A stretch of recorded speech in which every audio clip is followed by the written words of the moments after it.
Asslam-u-Alaikum. Hope you all are safe and healthy. So our today's video is about figurative speech.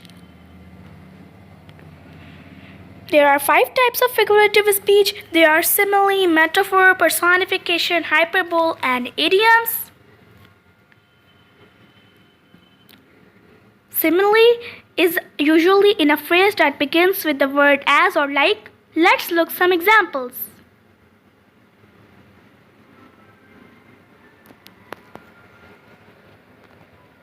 Metaphor. A metaphor states that one thing is another thing. It equates two things not because they are the same but for resemblance. Let's look some examples.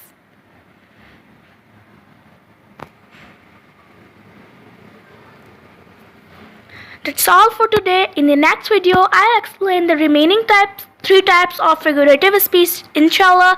Till then, stay tuned, stay safe. Allah Hafiz.